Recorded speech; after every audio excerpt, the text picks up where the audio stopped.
মানুষকে আল্লাহ সুবহানাহু ওয়া তাআলা নিয়তের দিক দিয়া 4 প্রকার বানিয়েছে। কয় প্রকার? নিয়তের দিক দিয়া মানুষ কয় প্রকার?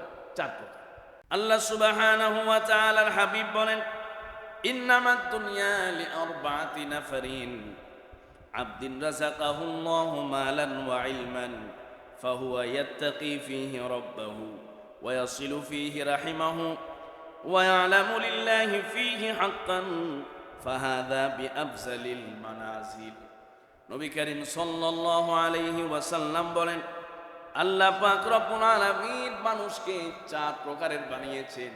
মনস্তাত্ত্বিকভাবে নিয়তের দিক দিয়ে মানুষের 4 রকম অবস্থা থাকে।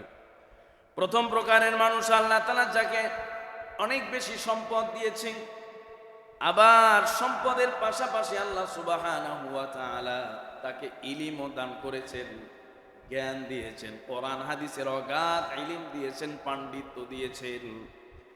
আবার সেই ব্যক্তি নিজের সেই আল্লাহ প্রদত্ত সম্পদের মধ্যে যে হক আছে সেই হকগুলোকে আদায় করে। একটা হক আছে হলো আল্লাহর হক, সেটাও আদায় করে। আর একটা হক আছে বান্দার হক, সেটাও আদায় করে। আবার নিজের ইলম অনুযায়ী আমল করে জীবন যাপন করে। আল্লাহ সুবহানাহু ওয়া তাআলার হাবিব বলেছেন, এই পৃথিবীতে যত মানুষ আছে সবচাইতে শ্রেষ্ঠ মানুষ হলো ওই বান্দা। সুবহানাল্লাহ, যাকে আল্লাহ অর্থনৈতিক সচ্ছলতাও দিয়েছেন, আবার ইলম দান করেছেন, কোরআনের ইলম দান করেছেন।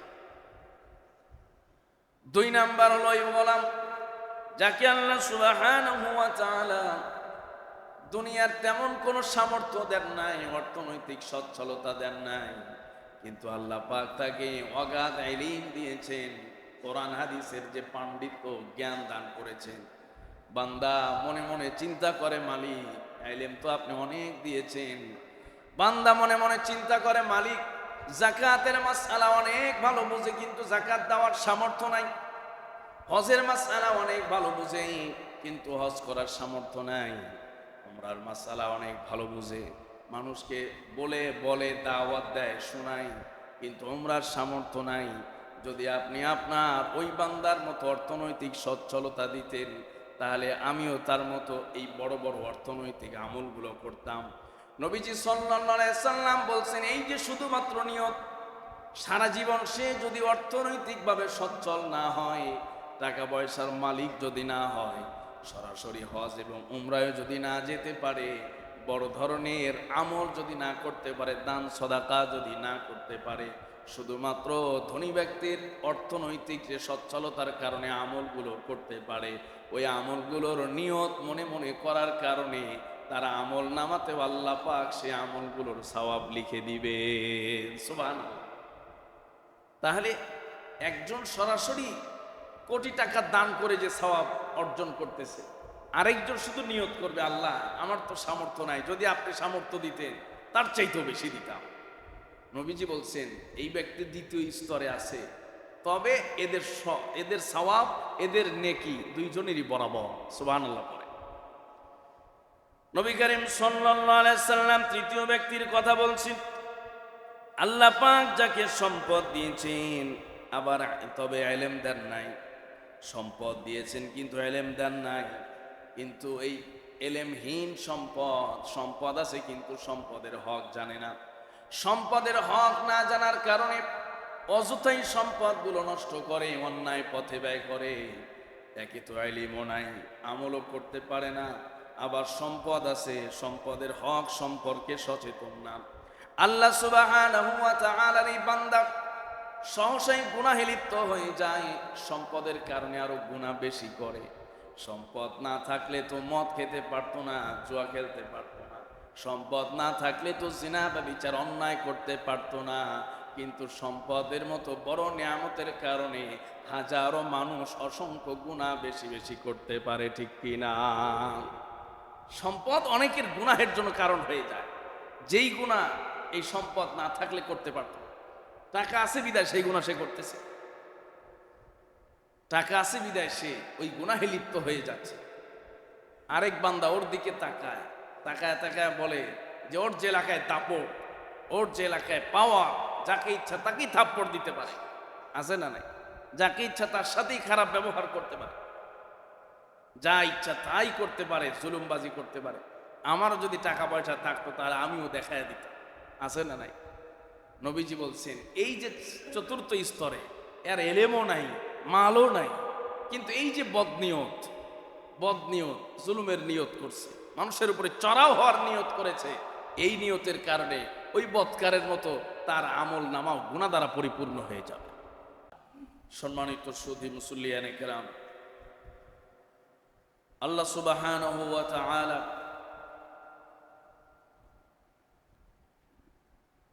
মানুষকে এমনভাবে সৃষ্টি করেছেন যে কাউকেই স্বয়ং সম্পূর্ণ করেন, এবং দুনিয়াতে যত বড় থেকে বড় বস্তুই সে অর্জন করুক না কেন, যত বেশি নিয়ামতের অধিকারী হোক না কেন, এর পরেও ওই মানুষটার অন্তরেও অনেক অনেক শূন্যতা বিরাজ করছে, যেটি আমি আর আপনি জানি। আল্লাহ সুবহানাহু ওয়া তাআলা দুনিয়াটিকে এভাবেই রেখেছেন এবং মানুষকে এই অবস্থায় সৃষ্টি করেছেন যে মানুষ শত চেষ্টা করলেও এই দুনিয়াতে তার সমস্ত শখ, আহ্লাদ এবং মনের যে বাসনা, চাহিদা, এটিকে পূর্ণ করতে পারবে না। সম্মানিত ভাইয়েরা, তো মানুষের মনের যে আশা, আকাঙ্ক্ষা, শখ, আহ্লাদ, এগুলো দুই ধরনের হয়ে থাকে। একটা হলো দুনিয়া কেন্দ্রিক, আরেকটা হলো আখেরাত কেন্দ্রিক। দুনিয়া কেন্দ্রিক যেমন দুনিয়াতে ভালো বাড়ি, ভালো গাড়ি, সুন্দরী নারী, এগুলো দুনিয়া কেন্দ্রিক অনেক চাওয়া। যদিও এগুলো চাইতেও নিষেধ নাই, এগুলো অর্জন করতেও, বৈধ পন্থায় অর্জন করতেও নিষেধ নাই যদি সে তার হক আদায় করে। কিন্তু এরপরেও এগুলো নিরেট দুনিয়া। আর কিছু শখ আহ্লাদ আছে, চাওয়া আছে, যেগুলো কেবলমাত্র আখেরাত কেন্দ্রিক, আখেরাতের জন্য। দুনিয়ারও অনেক শখ আহ্লাদ পূরণ করতে অনেক টাকা লাগে, আবার আখেরাতেরও অনেক শখ, অনেক আবেগ, আশা, এগুলো পূরণ করতেও টাকা পয়সার প্রয়োজন। দুনিয়ার ক্ষেত্রেও যেমন অনেক মানুষ সারা জীবন চেষ্টা করেও একটা ভালো বাড়ি করতে পারে না, আছে না নাই?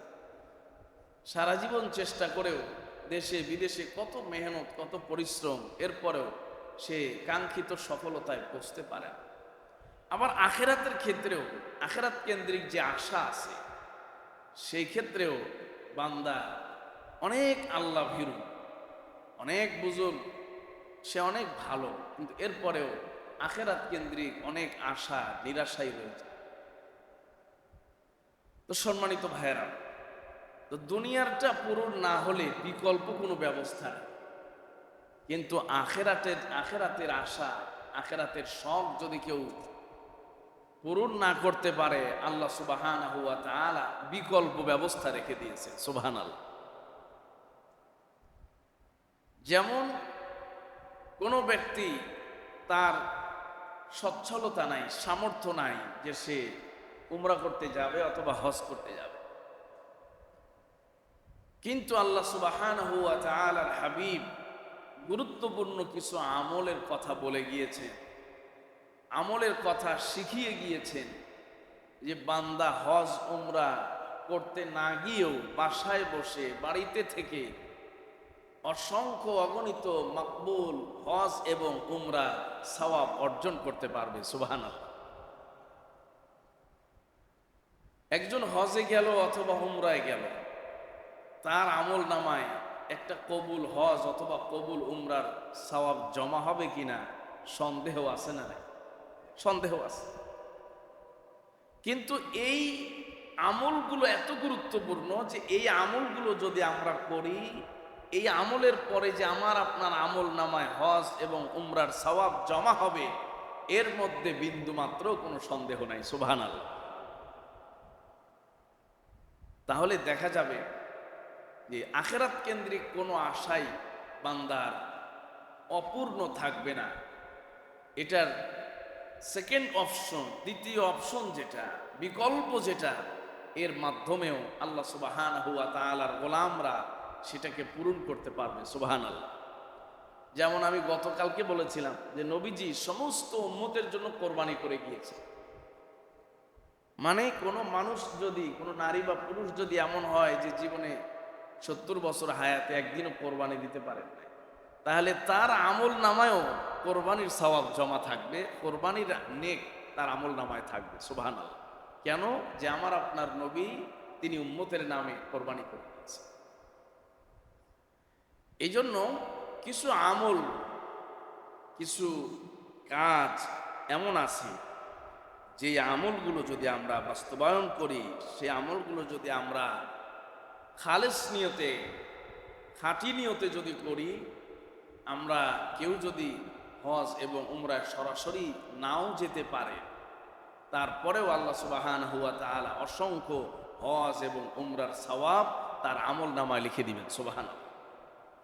যদিও একজন ঈমানদারের সর্বোচ্চ চাহিদা এবং সর্বোচ্চ আকাঙ্ক্ষা থাকবে এটাই যে সে যেন সরাসরি আল্লাহ পাকের ঘর এবং নবীজির রওজা জিয়ারত করে। এর তো কোনো বিকল্প নাই, কিন্তু আল্লাহ সুবহানাহু ওয়া তাআলা সওয়াবের বিকল্প দিবেন, যে হজ এবং উমরা সরাসরি করার যে সওয়াব, সেই সওয়াবের সেই পরিমাণ সওয়াব তার আমল নামায় জমা হয়ে যাবে। সুবহানাল্লাহ।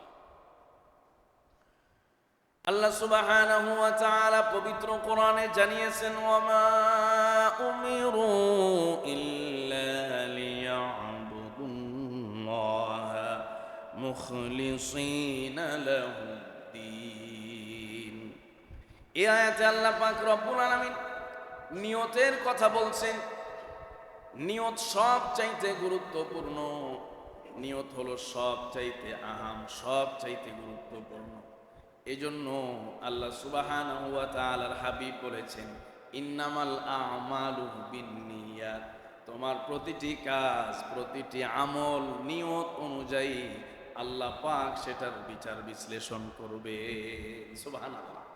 নিয়তের গুরুত্ব সবচেয়ে বেশি। এজন্য ইমাম বুখারী রহমাতুল্লাহি আলাইহি বুখারী শরীফের প্রথমেই এই হাদিস আনছেন। সুবহানাল্লাহ। মানে নিয়তকে পরিশুদ্ধ কর। বুখারী শরীফ লিখলেন কিন্তু নিয়ত শুদ্ধ না, এই লেখার কোনো দাম নেই, ঠিক কি না?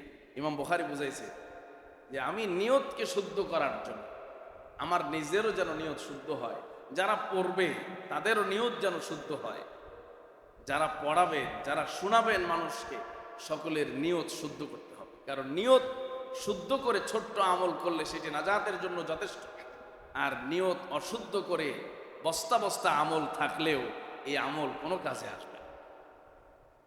আল্লাহ সুবহানাহু ওয়া তাআলার হাবিব ছোট্ট একটা হাদিস শুনিয়েছেন, যেটি ইমাম তিরমিজি রহমাতুল্লাহি আলাইহি তার সুনানে তিরমিজিতে আলোচনা করেছেন। সে মানুষকে আল্লাহ সুবহানাহু ওয়া তাআলা নিয়তের দিক দিয়ে 4 প্রকার বানিয়েছে। কয় প্রকার? নিয়তের দিক দিয়ে মানুষ কয় প্রকার? 4 প্রকার। আল্লাহ সুবহানাহু ওয়া তাআলার হাবিব বলেন, ইন্নামাদ দুনিয়া লিআরবা'তি নাফারিন আবদিন রাযাকাহুল্লাহু মালান ওয়া ইলমান ফাহুয়া ইয়াত্তাকি ফীহি রাব্বাহু ওয়া ইয়াসিলু ফীহি রাহিমাহু ওয়া ইয়ালামু লিল্লাহি ফীহি হাক্কান ফাহাদা বিআফজালিল মানাজিল। নবী করিম সাল্লাল্লাহু আলাইহি ওয়াসাল্লাম বলেন, আল্লাহ পাক রব্বুল আলামিন মানুষকে 4 প্রকারের বানিয়েছেন। মনস্তাত্ত্বিকভাবে নিয়তের দিক দিয়ে মানুষের 4 রকম অবস্থা থাকে। প্রথম প্রকারের মানুষ আল্লাহ তাআলা যাকে অনেক বেশি সম্পদ দিয়েছেন, আবার সম্পদের পাশাপাশি আল্লাহ সুবহানাহু ওয়া তাআলা তাকে ইলমও দান করেছেন, জ্ঞান দিয়েছেন, কোরআন হাদিসের অগাধ ইলম দিয়েছেন, পাণ্ডিত্য দিয়েছেন। আবার সেই ব্যক্তি নিজের দেওয়া, নিজের সেই আল্লাহ প্রদত্ত সম্পদের মধ্যে যে হক আছে সেই হকগুলোকে আদায় করে। একটা হক আছে হলো আল্লাহর হক, সেটাও আদায় করে। আর একটা হক আছে বান্দার হক, সেটাও আদায় করে। আবার নিজের ইলম অনুযায়ী আমল করে জীবন যাপন করে। আল্লাহ সুবহানাহু ওয়া তাআলার হাবিব বলেছেন, এই পৃথিবীতে যত মানুষ আছে সবচাইতে শ্রেষ্ঠ মানুষ হলো ওই বান্দা। সুবহানাল্লাহ। যাকে আল্লাহ অর্থনৈতিক সচ্ছলতাও দিয়েছেন, আবার ইলম দান করেছেন, কোরআনের ইলম দান করেছেন। 2 নাম্বার হলো এই গোলাম, যাকে আল্লাহ সুবহানাহু ওয়া তাআলা দুনিয়ার তেমন কোনো সামর্থ্য দেন নাই, অর্থনৈতিক সচ্ছলতা দেন নাই, কিন্তু আল্লাহ পাক তাকে অগাধ ইলম দিয়েছেন, কোরআন হাদিসের যে পাণ্ডিত্য জ্ঞান দান করেছেন। বান্দা মনে মনে চিন্তা করে, মালিক ইলম তো আপনি অনেক দিয়েছেন। বান্দা মনে মনে চিন্তা করে, মালিক যাকাতের মাসআলা অনেক ভালো বুঝে, কিন্তু যাকাত দেওয়ার সামর্থ্য নাই। হজের মাসআলা অনেক ভালো বুঝে, কিন্তু হজ করার সামর্থ্য নাই। উমরার মাসআলা অনেক ভালো বুঝে, মানুষকে বলে বলে দাওয়াত দেয়, শোনায়, কিন্তু উমরার সামর্থ্য নাই। যদি আপনি আপনার ওই বান্দার মতো অর্থনৈতিক সচ্ছলতা দিতেন, তাহলে আমিও তার মতো এই বড় বড় অর্থনৈতিক আমলগুলো করতাম। নবীজি সাল্লাল্লাহু আলাইহি সাল্লাম বলছেন, এই যে শুধুমাত্র নিয়ত, সারা জীবন সে যদি অর্থনৈতিকভাবে সচ্ছল না হয়, টাকা পয়সার মালিক যদি না হয়, সরাসরি হজ এবং উমরায় যদি না যেতে পারে, বড় ধরনের আমল যদি না করতে পারে, দান সদাকা যদি না করতে পারে, শুধুমাত্র ধনী ব্যক্তির অর্থনৈতিক যে সচ্ছলতার কারণে আমলগুলো করতে পারে, ওই আমলগুলোর নিয়ত মনে মনে করার কারণে তারা আমল নামাতে আল্লাহ পাক সে আমলগুলোর সওয়াব লিখে দিবে। সুবহানাল্লাহ। তাহলে একজন সরাসরি কোটি টাকা দান করে যে সওয়াব অর্জন করতেছে, আরেকজন শুধু নিয়ত করবে, আল্লাহ আমার তো সামর্থ্য নাই, যদি আপনি সামর্থ্য দিতেন তার চাইতেও বেশি দিতাম। নবীজি বলছেন, এই ব্যক্তি দ্বিতীয় স্তরে আছে, তবে এদের সওয়াব, এদের নেকি দুইজনেরই বরাবর। সুবহানাল্লাহ। নবী করিম সাল্লাল্লাহু আলাইহি সাল্লাম তৃতীয় ব্যক্তির কথা বলছেন। আল্লাহ পাক যাকে সম্পদ দিয়েছেন, আবার তবে ইলম দেন নাই। সম্পদ দিয়েছেন কিন্তু ইলম দেন নাই। কিন্তু এই ইলমহীন সম্পদ আছে, কিন্তু সম্পদের হক জানে না। সম্পদের হক না জানার কারণে অযথাই সম্পদগুলো নষ্ট করে, অন্যায় পথে ব্যয় করে। একে তো ইলমও নাই, আমলও করতে পারে না, আবার সম্পদ আছে, সম্পদের হক সম্পর্কে সচেতন না। আল্লাহ সুবহানাহু ওয়া তাআলার এই বান্দা সহসাই গুনাহে লিপ্ত হয়ে যায়, সম্পদের কারণে আরো গুনাহ বেশি করে। সম্পদ না থাকলে তো মদ খেতে পারতো না, জুয়া খেলতে পারতো না। সম্পদ না থাকলে তো জিনা ব্যভিচার অন্যায় করতে পারতো না। কিন্তু সম্পদের মতো বড় নিয়ামতের কারণে হাজারো মানুষ অসংখ্য গুনাহ বেশি বেশি করতে পারে, ঠিক কিনা? সম্পদ অনেকের গুনাহের জন্য কারণ হয়ে যায়, যেই গুনাহ এই সম্পদ না থাকলে করতে পারত। টাকা আছে বিদায় সেই গুনাহ সে করতেছে, টাকা আছে বিদায় সে ওই গুনাহে লিপ্ত হয়ে যাচ্ছে। আরেক বান্দা ওর দিকে তাকায় তাকায় তাকায় বলে যে ওর যে এলাকায় দাপট, ওর যে এলাকায় পাওয়া, যাকে ইচ্ছা তাকেই থাপ্পড় দিতে পারে, আছে না নাই? যাকে ইচ্ছা তার সাথেই খারাপ ব্যবহার করতে পারে, যা ইচ্ছা তাই করতে পারে, জুলুমবাজি করতে পারে। আমারও যদি টাকা পয়সা থাকতো তাহলে আমিও দেখায় দিতাম, আছে না নাই? নবীজি বলছেন, এই যে চতুর্থ স্তরে এর এলেমও নাই, মালও নাই, কিন্তু এই যে বদনিয়ত, জুলুমের নিয়ত করছে, মানুষের উপরে চড়াও হওয়ার নিয়ত করেছে, এই নিয়তের কারণে ওই বদকারের মতো তার আমল নামাও গুনাহ দ্বারা পরিপূর্ণ হয়ে যাবে।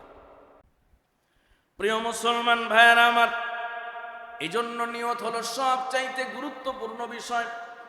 নিয়ত হলো সবচাইতে গুরুত্বপূর্ণ বিষয়। জীবনে যত আমল করি, যত ইবাদত, যত বন্দেগি আছে, সব আমল, সব বন্দেগি গুলোকে আমাদের করতে হবে একমাত্র কার জন্য? এই সবক আল্লাহ পাক রব্বুল আলামিন দিয়েছেন, ওয়ামা উমিরু ইল্লা লিয়াবুদুল্লাহা মুখলিসিনা লাহুদ্দিন। ওমা উমিরু ইল্লা লিয়াবুদুল্লাহা মুখলিসিনা লাহুদ্দিন। আল্লাহ বলছেন, মানুষকে তো কেবলমাত্র আল্লাহর জন্য ইবাদত করারই আদেশ করা হয়েছে, অন্য আর কোনো উদ্দেশ্যে বান্দা ইবাদত করতে পারে। প্রিয় মুসলমান ভাইয়েরা আমার, হযরত ইমাম আবু হানিফা রাহমাতুল্লাহি আলাইহি জগৎ বিখ্যাত ইমাম, জগৎ বিখ্যাত একজন ইলমি ব্যক্তি, জগৎ বিখ্যাত ইমাম, যাকে বলা হয়েছে ইমামুল আজম। কত বড় ইমাম ছিলেন, কত বড় জ্ঞানী ছিলেন। আজকের যুগে বড় দুঃখ লাগে, বড় আফসোস লাগে, আমরা যদি সেই ইমামের কোনো মাসআলার উপরে আমল করি, কয় না ইমাম আবু হানিফা ভুল করেছেন। আওয়াজ করে বলুন নাউজুবিল্লাহ। একদল বেরোইছে, এরা ইমাম মানে না, মাযহাব মানে না। ইমাম আজম আবু হানিফার একটা মাসআলায় কথার কথা মনে করে যে নামাজে সূরা ফাতিহা ইমাম সাহেব তেলাওয়াত করার পরে মুক্তাদি আমিন জোরে বলবেন, আস্তে বলবেন, এটা একটা মাসআলা আছে। এখানে ইমামে আজম আবু হানিফা বলছেন, তার মত হলো যে মুক্তাদিরা আমিন আস্তে বলবে। আমিন কি বলবে? আস্তে বলবে। অনেক যুক্তি তিনি দাঁড় করিয়েছেন, ছোট্ট করে দুই একটা বলে। আমিন মানে আল্লাহ আপনি কবুল করেন। আমিন মানে কি? আল্লাহ আপনি কবুল করে, যে আল্লাহর কাছে আপনি আরজি জানাবেন, দোয়া যত গোপনে হয় তত ভালো। কথা বলেন ঠিক কি? দোয়া কি মানুষ মেলায় গিয়ে করে, হাটে গিয়ে করে? খাস দোয়া, বিশেষ দোয়া মানুষ তাহাজ্জুদের সময় সংগোপনে নির্জনে একা একা আল্লাহর কাছে নিজের কথা বলে। আবার আরেকটা যুক্তি আছে, কারণ আছে, যে এতগুলো মুসল্লি একসাথে যদি জোরে আমিন বলে, ইমাম সাহেবের তো ভয় পাওয়া ছাড়া কোনো উপায় নাই। কথা বলেন ঠিক কিনা? যে না জানি শেষে বোম ব্রাস্ট হইল কিনা। যেমন আমাদের এখানে কয়েকদিন দেখলাম এশার নামাজে, মাগরিবের নামাজে আল্লাহর এক বান্দা দূর থেকে যদি আমিন বলে, আমি মাঝে মধ্যে হকচকিত হয়ে যায়, না জানি কি হইল। সবাই আসতে বলতেছে, উনি হয়তো এই মাযহাবের ভিন্ন মাযহাব তিনি অনুসরণ করেন, এই জন্য তিনি তার আবেগ, তিনি তার সে আদর্শকে এত বেশি প্রকাশ করেছেন, যেটা অন্য আরেকজনের জন্য কষ্টের কারণ হয়ে যায়। সম্মানিত ভাইয়েরা, বলছিলাম যে ইমামে আজম আবু হানিফা রাহমাতুল্লাহি আলাইহি, এই যে একটা মাসআলা, আমরা যদি তার মতকে প্রাধান্য দেই, অনেকেই বলে যে না তারটা মানা যাবে না, আমি যেটা বলতেছি সেটা মানে, আরেক ইমামের কথা বলে। তো ইমামে আজম আবু হানিফা রাহমাতুল্লাহি আলাইহির মাযহাব যদি মানা না যায়, এই দুনিয়া তার কার মাযহাব মানা? হুজুর এই কথা বললেন যে হ্যাঁ, তিনি যে কত বড় ইমাম ছিলেন, কত বড় আলেম ছিলেন। ছোট্ট একটা উদাহরণ দিলে আপনারা বুঝবেন যে কত বড় ইমাম ছিলেন, কত বড় আলেম ছিলেন। আবার শুধু তাই নয়, আল্লাহ পাকের কত বড় আল্লাহর ওলি ছিল। সুবহানাল্লাহ পড়েন। একটা মাসালা আছে ফিকহের কিতাবে, সেটা হলো ওযুর পানি আর গোসলের পানি এটা ব্যবহার করা যাবে। মানে আপনি ট্যাপে ওযু করতেছেন, নিচে কেউ কি ধরলো, বালতি ধরলো, এই আপনার শরীরের যে ওযুর পানি, এটাকে আরবিতে বলে মায়ে মুস্তামাল। মায়ে কি? মুস্তামাল। ওযু গোসলের ব্যবহৃত পানি। এই ব্যবহৃত পানি যদি সংকট থাকে, বা পানি মনে করেন আমরা পানি অপচয় করতে চাই না, তো এক বালতি পানি দিয়া একজন ওযু করতেছে আর নিচে আরেকজন বালতি ধরে আছে, এই পানিটা আবার কি হইলো? এখানে সঞ্চয় হইল, ওইটা দিয়ে আরেকজন ওযু করতে পারবে কি? এই মাসালায় ইমাম আজম আবু হানিফা রাহমাতুল্লাহি আলাইহি তিনটা মত আছে। একটা মত হলো এই পানি সম্পূর্ণ নাপাক। কেমন নাপাক? বলে যে পেশাব, মানুষের পায়খানা যেমন নাপাক, এরকম নাপাক, নাজাসাতে গলিজা, যেটা ধরাও যায় না, ধরলে শরীর নাপাক হয়ে। হুজুর এত কঠিন মাসালা দিলেন কেন? কারণ পানি তো পাক, পানিকে পেশাবের সাথে তুলনা করা যাবে? কথা বলে না, পানিকে পেশাবের সাথে তুলনা করা যাবে? তো এই মাসালার বিবরণে মুহাক্কিকিন ওলামায়ে কেরাম ইমামে আজমের এই মতের ব্যাখ্যা করেছেন, যে তিনি এই মত কেন দিয়েছেন। বলেছেন কারণ হলো ইমামে আজম তিনি এত বড় বুজুর্গ ছিলেন, এত বড় আল্লাহর ওলি ছিলেন, তিনি কারোর ওযুর পানির দিকে যদি তাকাইতেন, তাহলে দেখতে পেতেন ওই বান্দা কি গুনাহ করেছে। আওয়াজ করে পড়েন সুবহানাল্লাহ। ওযুর পানির সাথে মানুষের গুনাহ কি যায়? ঝরে যায়। এটা হাদিসে আছে, সহিহ হাদিস। বান্দা যখন গুনাহ করে, গুনাহ করার পরে যখন যদি ওযু করে, ওই ওযুর পানির সাথে সাথে সে যে হাতের গুনাহ করেছে, হাতের গুনাহ ঝরে যায়। চোখের গুনাহ করেছে, চোখের গুনাহ ঝরে যায়। জবানের গুনাহ ঝরে যায়। প্রত্যেকটা অঙ্গ প্রত্যঙ্গ ধোয়ার সাথে সাথে এই পানির ঝরে যাওয়ার সাথে সাথে ওই বান্দার গুনাহগুলোকে ঝরে যায়। ইমামে আজম আবু হানিফা যখন কাউকে ওযু করতে দেখতেন যে ওর হাত দ্বারা কি গুনাহ হচ্ছে, সুবহানাল্লাহ পড়ে। তাহলে যেই মানুষ দেখতেছে যে একজন মানুষের শরীর থেকে কবিরা গুনাহ পানির সাথে ঝরে যাচ্ছে, সেই পানি কি কোনোদিন পাক হতে পারে?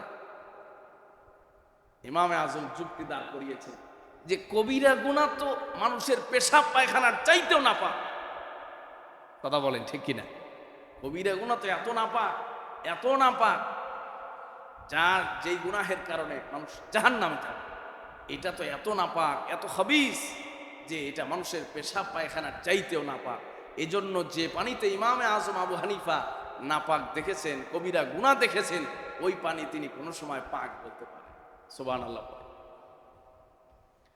প্রিয় মুসলমান ভাইয়েরা, ইমামে আজম আবু হানিফা বলছেন আবার কিছু মানুষ আছে কবিরা গুনাহ করে না, তবে সগীরা গুনাহ হয়ে যায়।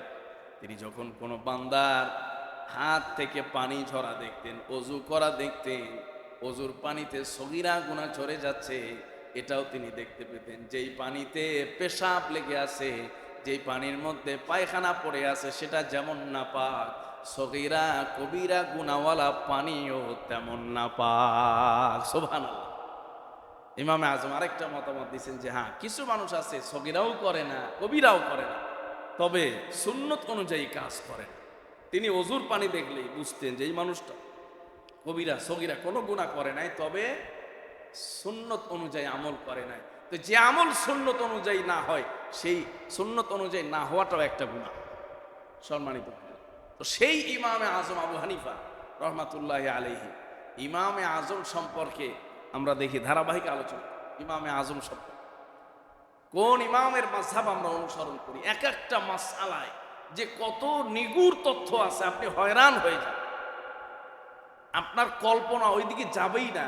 এত সূক্ষ্ম এত তাত্ত্বিক বিশ্লেষণ ইমামে আজম আবু হানিফা রহমাতুল্লাহি আলাইহি করে গিয়েছেন। সুবহানাল্লাহ। সেই ইমামে আজম আবু হানিফার একজন ছাত্র ছিলেন, যার নাম জগৎ বিখ্যাত মুহাদ্দিস আল্লামা ইবনুল মুবারক, আব্দুল্লাহ ইবনুল মুবারক রহমাতুল্লাহি আলাইহি। আব্দুল্লাহ ইবনে মুবারক রহমাতুল্লাহি আলাইহির বাবা ছিলেন মুবারক। সেই মুবারকের ঐতিহাসিক ঘটনা আছে। ওই যে আপনার শ্বশুরের বাগানে রাখালি করেছিলেন এক যুগ, এরপরে শ্বশুর তার সঙ্গে মেয়ে বিয়ে দিয়েছিলেন, আর বলছিলেন যে আমার একটা মেয়ে আছে যার চোখ নাই, কান নাই, হাত নাই, পা নাই, এরকম একটা লুলা মেয়েকে আপনার সাথে বিয়ে দিলাম। বেচারা তো শাস্তির মধ্যে আছে, বিয়ে বাধ্যতামূলক করতেই হবে। লম্বা ঘটনা আছে, একদিন বলবো ইনশাআল্লাহ। তো বিয়ে শাদী করছেন, বাসর ঘরে গেছেন, শ্বশুর বলছেন হাত নাই, পা নাই, কান নাই, চোখ নাই, লুলা। এখন দেখে ফুটফুটে এক সুন্দরী মহিলা খাটের মধ্যে বসে আছে, বের হয়ে গেছে, গিয়া শ্বশুরের কাছে আপনি যা বলছেন সব মিথ্যা, আমি তো এই মেয়েকে বিয়ে করিনি, আমি তো বিয়ে করেছি এমন মেয়ে যার হাত নাই, পা নাই, চোখ নাই, লুলা। শ্বশুর বলছে যে আমার মেয়ের হাত না থাকার অর্থ হলো সে তার হাত দিয়া কোনো নাজায়েজ স্পর্শ করে নাই। আল্লাহু আকবার। আমার মেয়ের পা না থাকার অর্থ হলো এই পা দিয়ে সে নাজায়েজ কোনো জায়গায় সে কোনোদিন যায় না। চোখ না থাকার অর্থ হলো সে হারাম কোনো দৃষ্টিপাত করে নাই, গায়ের মাহারাম কোনো পুরুষের দিকে তার দৃষ্টি পড়ে নাই।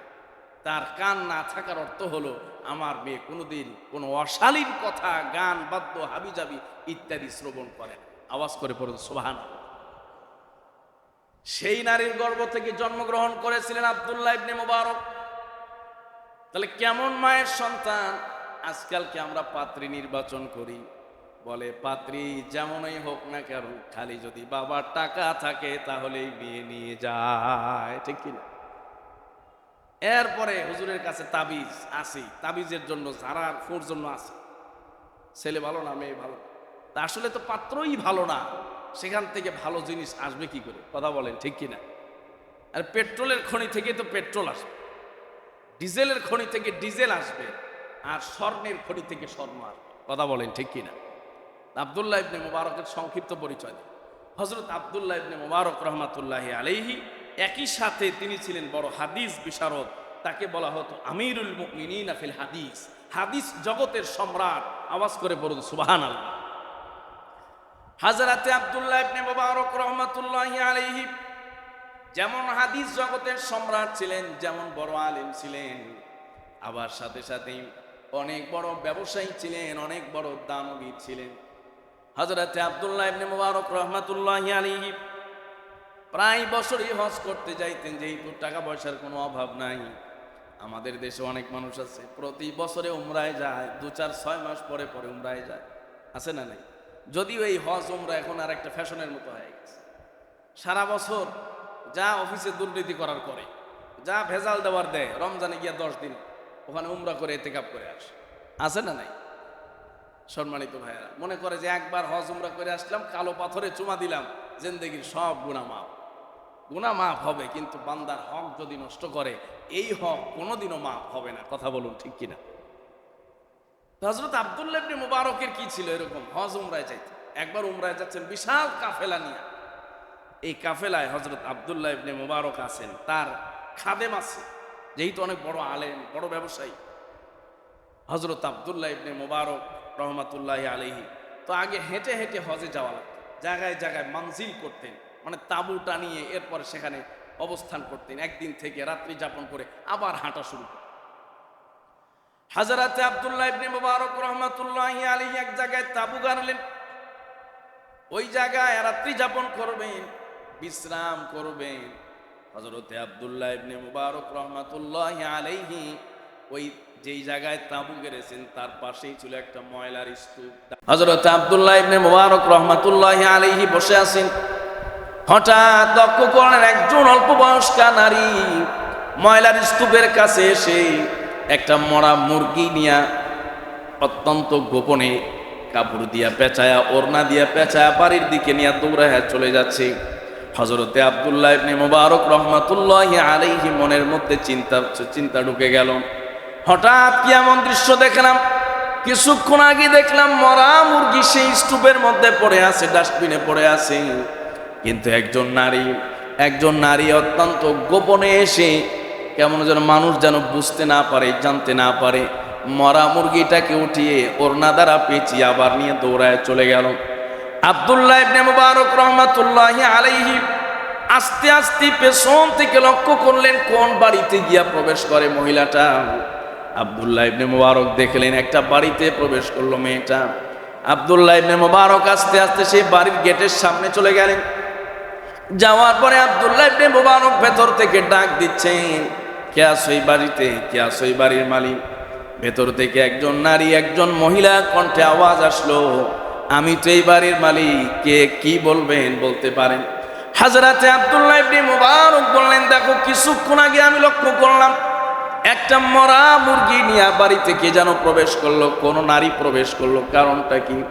ওই মহিলা ভেতর থেকে জানাচ্ছে, এই যে আমাদের বাড়ি, আমরা এখানে 2 ভাই বোন বসবাস করি, ছোট্ট একটা ভাই আছে, কিছুদিন আগে আমার বাবাকে মানুষ হত্যা করে তার সমস্ত সম্পদগুলোকে লুণ্ঠন করে নিয়ে গিয়েছে। এ কারণে আমরা এত দরিদ্র, আমাদের দেখার মতো কেউ নাই, সহযোগিতা করার মতো কেউ নাই। আজকে কয়েকদিন যাবত অনাহারে, কয়েকদিন যাবত আমরা কোনো খাবার ব্যবস্থা করতে পারি না, কিন্তু আমরা লক্ষ্য করলাম আমাদের এক প্রতিবেশী তার একটা মরা মুরগি ময়লার স্তূপের মধ্যে রেখে গেছে। হাদিস শরীফের মধ্যে এসেছে, মাসআলার কিতাবের মধ্যে আছে, কোন মানুষ যদি প্রাণ ওষ্ঠাগত হয়ে যায় তাহলে ওই মানুষটার জন্য মরা মুরগি, মরা গরু থেকে ওই পরিমাণ খাওয়া যায় যেই পরিমাণ খেলে তার প্রাণ বাঁচবে। এজন্য আমরা সেই হাদিসের উপরে আমল করতে গিয়া এখন তো আমাদের জীবন বাঁচাতে হবে, এই মরা মুরগি ছাড়া কোনো প্রাণী নাই, কোনো আহার নাই। এই জন্য মরা মুরগিটাকে অত্যন্ত গোপনে সংগোপনে আমি ওড়নার মধ্যে পেঁচিয়ে বাসায় নিয়ে এসেছি। হযরতে আব্দুল্লাহ ইবনে মুবারক বললেন, আমি আব্দুল্লাহ ইবনে মুবারক অমুক এলাকা থেকে হজ করার জন্য এসেছি, হজে যাচ্ছিলাম, বড় কাফেলা আমার আছে, আমার সাথে যদি আপনি আসতেন অথবা আপনার ভাইকে যদি পাঠাতেন তাহলে এবছরের হজের সমস্ত খরচ আমি আপনার পরিবারের জন্য দিয়ে দিতাম। সুবহানাল্লাহ। হযরতে আব্দুল্লাহ ইবনে মুবারক পিচ্চি বাচ্চাটাকে নিয়ে কাফেলার মধ্যে চলে গেলেন। যাওয়ার পরে কাফেলার লোকজনকে ডেকে বললেন, দেখো, তার যে খাদেম ছিল সেই খাদেমকে বললেন, দেখো এবছরে আমার আর হজে যাওয়া সম্ভব নয়, বলে কেন? কয় হজে আর যেতে পারবো না, হজ তো জীবনে কতবারই করলাম, কোনো হজ কবুল হলো কিনা জানি না, কিন্তু আজকে কেমন দৃশ্য আমার চোখে পড়েছে, এই জায়গায় আমার সহযোগিতা করাটাই আমার হজের চাইতে বড় হয়ে দাঁড়িয়েছে। হযরতে আব্দুল্লাহ ইবনে মুবারক বলতেছেন, দেখো আমি আর হজে যেতে চাই না। খাদেমকে বললেন, দেখো আমার যে স্বর্ণ মুদ্রার থৈলা আছে এতে কতগুলো স্বর্ণ মুদ্রা আছে?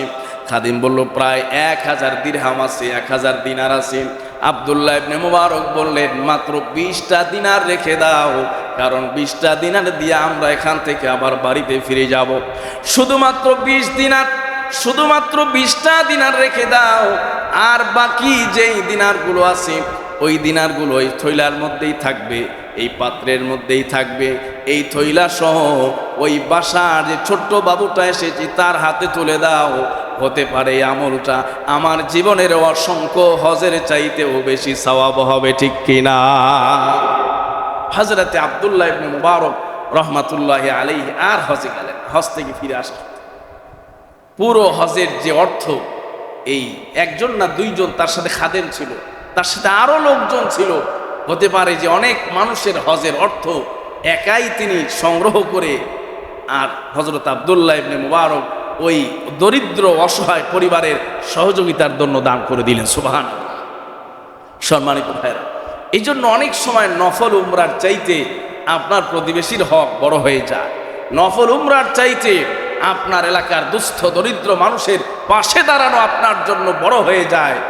এই জন্য নিয়ত যদি, সেই নিয়ত যদি আমরা করতে পারি, যেই নিয়তে আমি কাজ করব, আল্লাহ সুবহানাহু ওয়া তাআলা ওই নিয়ত অনুযায়ী আমার আর আপনার বদলা দান করবেন। কথা বলুন, ঠিক কিনা? সম্মানিত ভাইয়েরা, নবী করিম সাল্লাল্লাহু আলাইহি ওয়াসাল্লামের কয়েকটি হাদিস থেকে কয়েকটি আমলের কথা আমরা আলোচনা করতে চাই, যে আমলগুলো এমন গুরুত্বপূর্ণ, এমন ফজিলতপূর্ণ যে ওই আমলগুলো করলে আল্লাহ সুবহানাহু ওয়া তাআলা ওই বান্দাদের আমল নামায়, বান্দিগুলোর আমল নামায় কবুল হজ এবং উমরার সওয়াব লিখে দিবেন। সুবহানাল্লাহ। আজকের এই জুমায় 6টি আমলের কথা বলতে চাই, যে 6টি আমল আমরা অনেকেই করি, কিন্তু অনেকে জানি না যে এই আমলের মধ্যে আল্লাহ পাক এত সওয়াব রেখে দিয়েছেন। সুবহানাল্লাহ। আবার জানলেও ওই নিয়তে, ওই উদ্দেশ্যে যে আমি হজ এবং উমরার সওয়াব অর্জন করতে চাই, এই উদ্দেশ্যে অনেকেই এই নিয়তটা মনের মধ্যে অনেকে আমরা রাখতে পারি। এই জন্য আজ থেকে এই 6টি আমল আমরা যখনই করব, তখনই আমাদের অন্তরের মধ্যে থাকবে যে এই আমলের একটা ফজিলত হলো আল্লাহ পাক কবুল হজ এবং উমরার সওয়াব দিবেন। আমি সেই কবুল হজ এবং উমরার সওয়াব অর্জনের জন্যই এই আমলগুলো করছি। যদি এই নিয়তে বান্দা এই আমলগুলো করে, নিঃসন্দেহে আল্লাহ পাক রব্বুল আলামিনের হাবিবের হাদিস, ওই বান্দার আমল নামায় হজ এবং উমরার সওয়াব জমা হয়ে যাবে। সুবহানাল্লাহ। নবী করিম সাল্লাল্লাহু আলাইহি ওয়াসাল্লামের হাদিস, নবীজি সাল্লাল্লাহু আলাইহি সাল্লামের কাছে একদল গরীব সাহাবী আসলেন। চমৎকার হাদিস, একদল গরীব সাহাবী আসছেন যারা অত্যন্ত গরীব। গরীব সাহাবীরা আসার পরে বলতেছেন, জাআল ফুকারাউ ইলা নবী সাল্লাল্লাহু আলাইহি ওয়াসাল্লাম ফাকালা যাহাবা আহলুদ দুসুরি মিনাল আমওয়ালি বিদ্দারাজাতিল উলা ওয়ান নাঈমিল মুকিম ইউসাল্লুনা কামা নুসাল্লি ওয়ায়াসুমুনা কামা নাসুমু ওয়ালাহুম ফাজলুম মিন আমওয়ালিন ইয়াহুজ্জুনা বিহা। ওই দরিদ্র সাহাবীরা এসে বলেন, ইয়া রাসূলুল্লাহ, আপনার সব ধনী সাহাবীরা আমাদের চাইতেও অগ্রগামী হয়ে গেল, আমাদের চাইতেও তারা অগ্রবর্তী হয়ে গেল। ভাই কিভাবে? বলে যে আমরাও রোজা রাখি, তারাও রোজা রাখে, আমরাও নামাজ পড়ি, তারাও নামাজ পড়ে, কিন্তু পার্থক্য হলো অর্থের কারণে তারা আমাদের চাইতে শ্রেষ্ঠ হয়ে যাবে, কারণ তারা হজে যেতে পারে, আমরা হজে যেতে পারি না। এই কথা আমার নবীজিকে বললেন, সাথে বললেন শুধু তাই নয়, তারা মানুষকে কোরআন শিক্ষা দেওয়ার ব্যবস্থা করে, আবার জিহাদের ময়দানে যাওয়ার জন্য তারা অর্থনৈতিক সহযোগিতা করে, এয়ানত করে। আমরা তো সেটা করতে পারি না। নবীজি আমার বললেন, আলা উহাদ্দিসুকুম, আমি কি তোমাদের একটা হাদিস শোনাবো না? ওই হাদিসটা যদি তোমরা শুনে আমল করতে পারো, তাহলে তোমরাও তাদের মতো অগ্রবর্তী হয়ে যাবে। সুবহানাল্লাহ। সাহাবীরা বলেন, ইয়া রাসূলুল্লাহ, অবশ্যই আমরা অগ্রবর্তী হতে চাই, আপনি আমাদেরকে সেই হাদিসখানা শুনিয়ে দেন। সুবহানাল্লাহ। নবীজি সাল্লাল্লাহু আলাইহি ওয়াসাল্লাম বললেন যে প্রতি 5 ওয়াক্ত নামাজ আদায় করার পরে তুমি 33 বার পড়ো সুবহানাল্লাহ, 33 বার পড়ো আলহামদুলিল্লাহ, 33 বার পড়ো আল্লাহু আকবার, আর লা ইলাহা ইল্লাল্লাহু ওয়াহদাহু লা শারীকা লা লাহুল মুলকু ওয়া লাহুল হামদু ওয়া হুয়া আলা কুল্লি শাইইন কদির। এইটা বলে 100 পূর্ণ করো, তোমার আমল নামায় কবুল হজ আর উমরার সওয়াব লিপিবদ্ধ করা হবে। সুবহানাল্লাহ। প্রিয় মুসলমান ভাইরা আমার, নবী করিম সাল্লাল্লাহু আলাইহি ওয়াসাল্লাম দরিদ্র সাহাবীদের জন্য এই চমৎকার আমল বাতলে দিয়েছেন। আমরা 5 ওয়াক্ত নামাজ যেখানেই পড়ি, যে হালতেই পড়ি, যেই জায়গায় পড়ি না কেন, যদি ছোট্ট এই আমলগুলো করতে পারি, এই আমলটি করতে পারি, আমাদের আমল নামায় হজ এবং উমরার সওয়াব যিনি দিবেন তিনি কে? প্রতিদিন 5 ওয়াক্ত নামাজে যদি আমল করেন, প্রতিদিন 5 ওয়াক্তে 5 বার, তাহলে তো 5 বার হজ উমরার সওয়াব হয়ে যাবে। সুবহানাল্লাহ। 2 নাম্বার, নবীজি সাল্লাল্লাহু আলাইহি ওয়াসাল্লামের একটা হাদিস, মান সাল্লা সালাতাল গাদাত ফি জামাআতি, যে ব্যক্তি ফজরের নামাজ জামাতে আদায়, আওয়াজ করে পড়েন সুবহানাল্লাহ। ফজরের নামাজ জামাতে আদায় করা, এটার যে কত ফজিলত, এটা নিয়ে আলাদা বয়ান হতে হয়, নইলে সময়গুলো সংকলন করা সম্ভব। যে ফজরের নামাজ জামাতে আদায় করে, আল্লাহর নবী এক হাদিসে বলছেন, ফজরের নামাজ জামাতে আদায় করে এই আমল যদি করে, তার জন্য এই আমলই যথেষ্ট দিনের শেষ পর্যন্ত। সুবহানাল্লাহ। আর এখন যে হাদিসটি পড়তেছি, সেই হাদিসটি হলো, যে ব্যক্তি ফজরের নামাজ জামাতে পড়ে, সুম্মা জালাসা, অতবার বসে থাকলো আপন জায়গায়, ইয়াযকুরুল্লাহ, বসে বসে আল্লাহর জিকির করলো, হাত্তা তাতলু আশ-শামস, সূর্য উদিত হওয়া পর্যন্ত, সুম্মা কম, অতবার দাঁড়াইলো সূর্য উদিত হওয়া পরে, ফারাকা রাকাতাইন, অতবার 2 রাকাত নামাজ আদায় করলো, ইনকালাবা বিআজরি হাজ্জাতিন ওয়া উমরাতিন, সে বাড়ি থেকে খালি হাতে এসেছিল, কিন্তু এই যে 2 রাকাত নামাজ পড়ে বাড়িতে গেল, সে একটা কবুল হজ এবং উমরার সওয়াব নিয়ে বাড়িতে গেল। আল্লাহু আকবার। এটাকে আমরা বলি ইশরাকের সালাত। আমাদের মসজিদে আলহামদুলিল্লাহ ইশরাকের একটা আমল আছে। অনেক ভাইয়েরা আমাদের ফজরের নামাজের পরে দেখবেন এক কাতার তারা ইশরাকের সালাত। এটা একটা আমাদের জন্য মানে সুন্দর বিষয়, অনেক গুরুত্বপূর্ণ বিষয়, গর্বের বিষয়। এইখানে 2 রাকাতের কথা আছে। আজকে দেখলাম এটা নিয়ে একটু ঘাটাঘাটি করলাম। তো এই যে ইশরাক, আওয়াবিন, চাষ, এগুলো সর্বনিম্ন হলো 2 রাকাত, আর সর্বোচ্চ 12 রাকাত পর্যন্ত কি যায়, পড়া যায়। যেমন অনেক হাদিসে 4 রাকাতের কথা আছে। এই নিচে একটা হাদিস আমি এনেছি আজকে। নবীজি সাল্লাল্লাহু আলাইহি ওয়াসাল্লাম বলছেন, ক্বালা ইবনু আদম ইরকা রাকাতাইন মিন আউয়ালিন নাহার 4 রাকাতিন আকফিকা আখিরাহ। নবীজি বলছেন, দিনের প্রথমে 4 রাকাত পড়ো ফজরের পরে, আমি তোমার জন্য দিনের শেষ পর্যন্ত যথেষ্ট হয়ে যাব। সুবহানাল্লাহ। 2 রাকাত, 4 রাকাত, 8 রাকাত, 12 রাকাত পর্যন্ত পড়া যায়। 2 রাকাতই পড়লাম, 2 রাকাত পড়তে আর কতক্ষণ লাগে? এই 2 রাকাতের যদি এত ফজিলত হয় যে একটা কবুল হজ এবং কবুল উমরার সওয়াব আল্লাহ সুবহানাহু ওয়া তাআলা আমাদের আমল নামায় লিখে দিবেন। সুবহানাল্লাহ। 3 নাম্বার, নবী করিম সাল্লাল্লাহু আলাইহি ওয়াসাল্লাম বলেন, মান খারাজা মিন বাইতিহি মুতাতাহহিরান ইলা সালাতিন মাকতুবাতিন, কোন বান্দা যদি বাড়ি থেকে পবিত্র অবস্থায় ফরজ নামাজ পড়ার জন্য বের হয়ে যায়। এই হাদিসে একটা গুরুত্বপূর্ণ বিষয় আসছে, বাড়ি থেকে পবিত্র অবস্থায় বের হওয়া, বাসা থেকে পবিত্র অবস্থায় বের হওয়া, এটাও একটা ফজিলতের আমল। এজন্য নবীজি বলেন, মান খারাজা মিন বাইতিহি মুতাতাহহিরান ইলা সালাতিল মাকতুবাতি, যে ব্যক্তি বাসা থেকে পবিত্র অবস্থায় ফরজ নামাজ আদায়ের জন্য বের হলো, ফাআজরুহু কাআজরিল হাজ্জিল মুহমির, ওই ব্যক্তির সওয়াবটা ওই ব্যক্তির সওয়াবের মতো হয়ে যায় যে ব্যক্তি ইহরাম বেঁধে হজ উমরা করতে গেছে। সুবহানাল্লাহ। যে আমি নামাজ আদায় করার সময় বাসা থেকে ওযু করে এরপরে ফরজ নামাজের জন্য বের হয়ে গেলাম।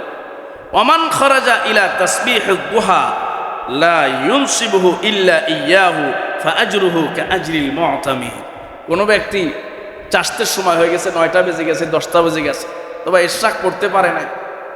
2 ধরনের নামাজের কথা আসছে। একটা হলো সূর্য উদিত হওয়ার পরে পরে, এটাকে বলা হয়েছে ইশরাক, যখন সূর্য একটু আলোকিত হয়ে যায়। একটা হলো জোহা, আরেকটা বলা হচ্ছে দোহা, হ্যাঁ, সলাতুদ দুহা ওইটা আরেকটু পরে 1.5 ঘন্টা 2 ঘন্টা পরে। তো এরকম যদি কোনো ব্যক্তি মসজিদের পাশ দিয়ে যাচ্ছে অথবা বাসা থেকে আসলো যে সে মসজিদে 2 রাকাত নামাজ পড়ে আসে, এছাড়া আর কোনো উদ্দেশ্য নাই, কেবল এই 2 রাকাত নামাজ পড়ার জন্যই মসজিদে আসছে, নবীজি বলছেন তার জন্য একটা উমরার হজ আল্লাহ পাক লিখে দেন। সুবহানাল্লাহ। প্রিয় মুসলমান ভাইয়েরা, 4th নাম্বার নবী করিম সাল্লাল্লাহু আলাইহি ওয়াসাল্লাম বলেন, মান গাদা ইলাল মাসজিদি লা ইউরিদু ইল্লা আন ইয়াতাআল্লামা খায়রান আও ইউআল্লিমাহু কানা লাহু কাআজরি হাজ্জিন তাম্মান হাজ্জাতুহু। নবী করিম সাল্লাল্লাহু আলাইহি সাল্লাম বলেছেন, কোন বান্দা যদি মসজিদে যায় কেবলমাত্র এই উদ্দেশ্যে, 2 শ্রেণীর মানুষ আমরা মসজিদে আসছি আজকে জুমার দিন। 1 শ্রেণীর মানুষ আসছে আমরা সবাই যারা মুসল্লি, তারা এসেছি জুমার দিন, ভালো একটা খুতবা হবে, ভালো কিছু আমলের কথা হবে, গুরুত্বপূর্ণ বয়ান হবে শুনবো। আর আমি এসেছি ভালো কিছু কথা বলার জন্য।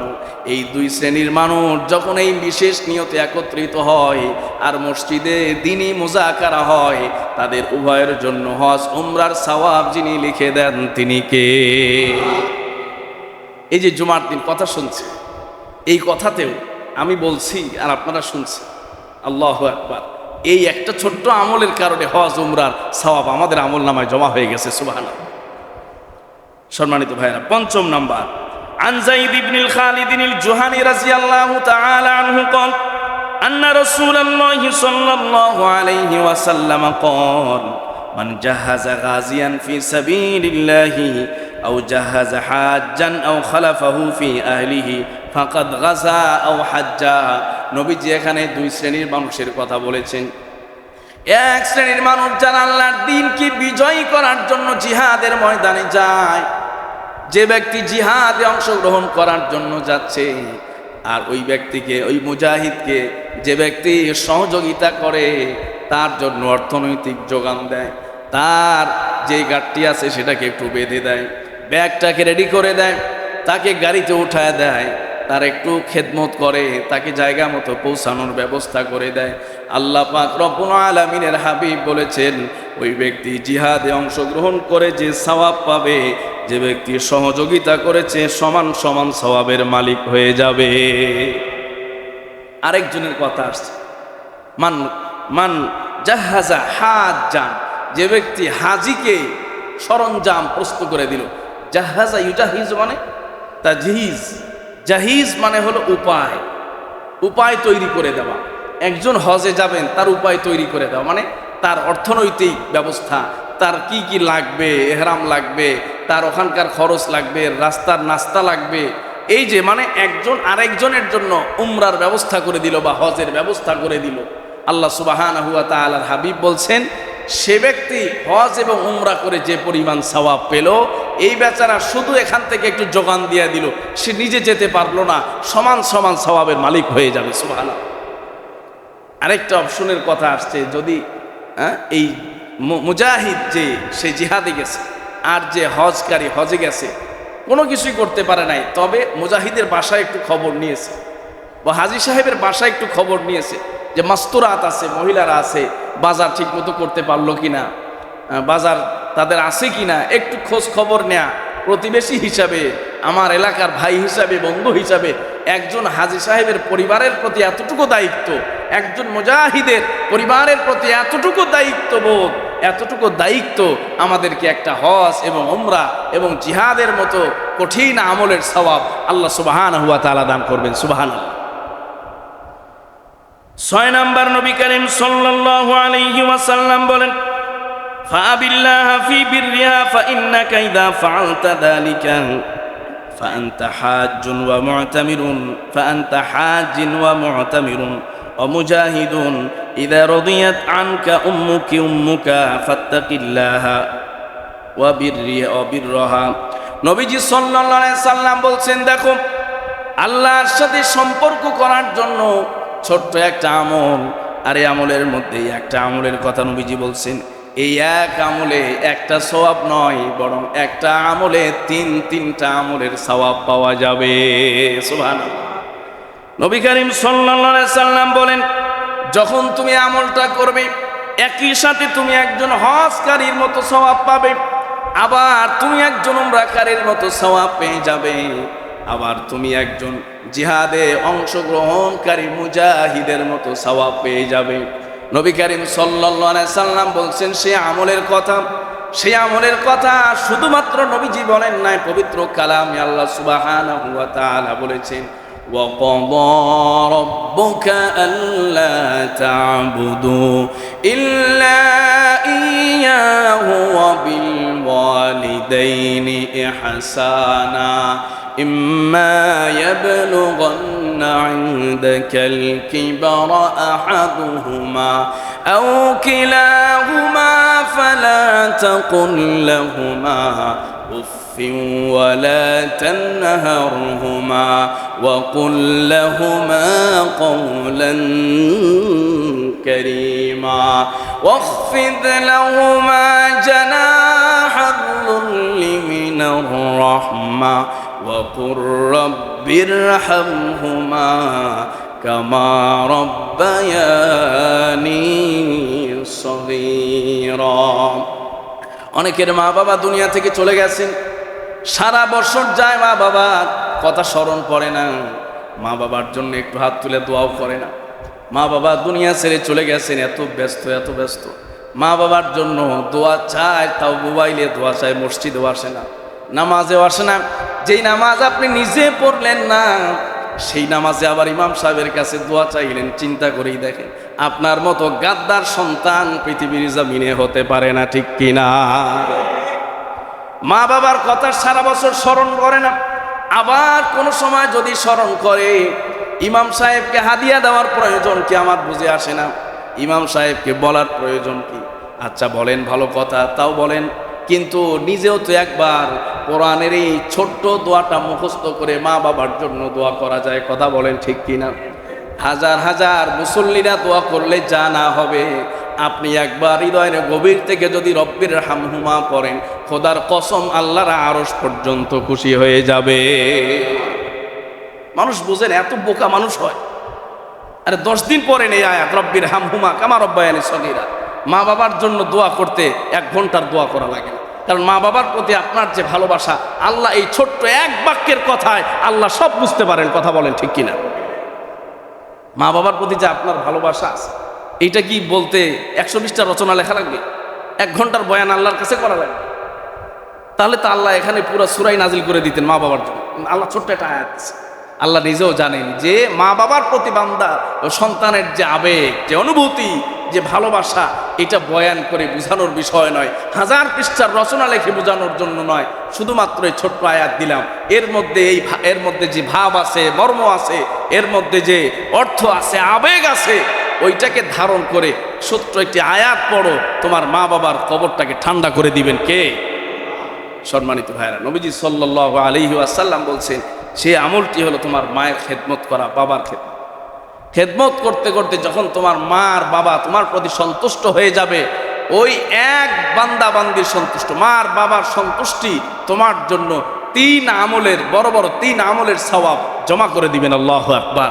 একসাথে তুমি হজকারী, একসাথে তুমি উমরাকারী, একসাথে তুমি জিহাদে অংশগ্রহণকারী মুজাহিদ, এই সওয়াব পেতে হলে মা বাবার খেদমত। বলছে ইন রাদিয়াত আনকা উম্মুক, যদি তোমার মা তোমার প্রতি সন্তুষ্ট হয়ে। মায়ের খেদমত, বাবার খেদমত কত গুরুত্বপূর্ণ সম্মানিত ভাইয়েরা। মায়ের খেদমত, বাবার খেদমত কত গুরুত্বপূর্ণ। এই বছর ফরিদপুরে এক জায়গায় এই ওয়াজ করছে মায়ের খেদমত আর বাবার খেদমতের। তো জানি না সেই ওয়াজটা সেদিন কত ভালো হয়েছে। অসংখ্য মহিলারা এখন আমারে দেখবে, ওই হুজুরে দেখবে, না তা তো দেখা যাবে। তো অনেক মানুষ পর্দার আড়াল থেকে দোয়া করেছেন, কথা বলেছে। সম্মানিত ভাইয়েরা, এই মা বাবার খেদমত কত মানুষ হাউমাউ করে কান্নাকাটি করে, কিন্তু এরপরে আমরা আবার মসজিদ থেকে গেলে মা বাবার কথা ভুলে যাই। মা বাবার দোয়ার জন্য কোনো আনুষ্ঠানিকতার প্রয়োজন নাই, শুধুমাত্র আপনি নামাজের পরে একটু এই দোয়াটা পড়েন, রব্বির হামহুমা কামা রব্বায়ানি সগীরা, বাস, আর কিচ্ছু লাগবে। এই আয়াতে আল্লাহ আপনার সমস্ত আবেগের কথা রেখে দিয়েছে, আপনার সমস্ত অনুভূতির কথা এই আয়াতের মধ্যে আল্লাহ জমা করে দিয়েছেন। মা বাবার খেদমত কত দামি। ওয়াইস আল করনির ঘটনা, ওয়াইস করনি আমরা যাকে নবীজির সাহাবী হওয়ার জন্য তার কাছে আসলেই তিনি সাহাবী হতে পারতেন।